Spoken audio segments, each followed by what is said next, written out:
ನನ್ನ ಅಧ್ಯಕ್ಷತೆ ಸಭೆ ಕರೀಲೇಬೇಕು ಅಂತ ಎಲ್ಲೂ ನಿಯಮ ಇಲ್ಲ. ಅರ್ಥ ಆಯ್ತಾ? ನಾನು ಅಧಿಕಾರಿಗಳ ಜೊತೆ ಎಲ್ಲೆಲ್ಲಿ ಸಭೆ ನಡೆಸಬೇಕು ಮಾಡ್ತಾಯಿದ್ದೀನಿ. ಉದ್ಯೋಗ ಮೇಳ ಅದೇ ಸರ್ಕಾರಿ ಕಾಲೇಜಲ್ಲಿ ಮಾಡ್ತಾಯಿದ್ದೀವಿ. ಅರ್ಥ ಆಯ್ತಾ? ಯಾವತ್ತೂ ರಾಜಕೀಯ ನಾವು ಬರೀ ಎಲೆಕ್ಷನ್ ಟೈಮಲ್ಲಿ ಮಾಡಬೇಕು. ಯಾವಾಗಲೂ ರಾಜಕೀಯ ಮಾಡೋರಿಗೆ ನಾನು ರಾಜಕಾರಣ ನಾನು 24/7 ರಾಜಕಾರಣ. ಸಮಾಜ ಸೇವೆ ಆದರೂ ರಾಜಕಾರಣ ಬಿಟ್ಟು ನನಗೆ ಬಿಸ್ನೆಸ್ಸು ಇಲ್ಲ, ಯಾವುದೂ ಇಲ್ಲ. ಫ್ಯಾಮಿಲಿ ಬಿಸ್ನೆಸ್ಸು, ಫ್ಯಾಮಿಲಿಯವರು ನನ್ನ ನೋಡ್ಕೊತಾರೆ, ನನ್ನ ತಾಲೂಕಿನ ಜನತೆ ನೋಡ್ಕೊತಾರೆ.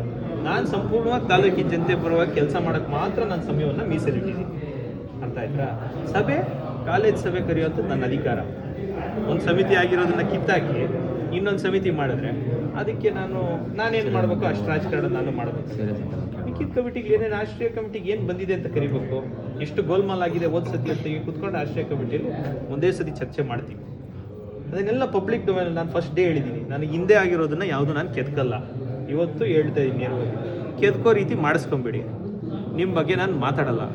ಲಾಸ್ಟ್ 6 ತಿಂಗಳು ನೀವು ಟಿಕೆಟ್ ತೊಗೊಂಡ್ಬಂದರೆ ನಿಮ್ಮ ಹೆಸರು ಅವತ್ತು ಪ್ರಸ್ತಾಪ ಮಾಡ್ತೀನಿ. ಅಲ್ಲಿವರೆಗೂ ನಾನು ಏನಿದ್ರು ನೀವೊಬ್ಬರು ಮಾಜಿ ಶಾಸಕರಷ್ಟೇ. ಮಾಡಿರೋ ಕೆಲಸಗಳ ಮೇಲೆ ಶಾಸಕರು ಪ್ರಚಾರ ಪಡ್ತಾರೆ, ಅದಕ್ಕೆ ವೈಟ್ ಟಾಪಿಂಗ್ ಅಷ್ಟೇ ಉದಾಹರಣೆ. ಸಂತೋಷ. ನಾನು ಆಗಲೇ ಹೇಳಿದೆ, ನಾನು ನಿತ್ಯಾನಂದ ಸ್ವಾಮಿ ಅಲ್ಲ ಕೈಲಾಸ ಕಟ್ಟಕ್ಕೆ. ನಾನು ದೊಡ್ಡಬಳ್ಳಾಪುರದಲ್ಲೇ ಬದುಕಬೇಕು, ದೊಡ್ಡಬಳ್ಳಾಪುರದಲ್ಲೇ ರಾಜಕೀಯ ಮಾಡಬೇಕು. ಎಲ್ಲ ಹೊಡೆದಾಕ್ಬಿಟ್ಟು ಮಾಡೋಕ್ಕೆ ಅಥವಾ ನಮ್ಮ ನೆಲಮಂಗಲ ಸೀನಣ್ಣ ಅಲ್ಲ. ಜಾಗನೇ ಚೇಂಜ್ ಮಾಡಿ ಹಾಸ್ಪಿಟಲ್ ಇನ್ನೊಂದು ಕಡೆ ಎತ್ಕೊಂಡೋಗೋಕ್ಕೆ. ನಿಮಗೊಂದು ಸಿಂಪಲ್ ಮಾಹಿತಿ ಹೇಳ್ತೀನಿ.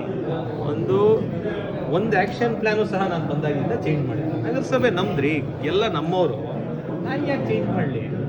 ನಾನು ವಿಕೃತ ಮನೋಭಾವಿ ಅಲ್ಲ. ನಾನು ಅಭಿವೃದ್ಧಿ ಹಾಗೂ ಜನಪರವಾದಂಥ ಒಬ್ಬ ರಾಜಕಾರಣಿ. Thank you sir.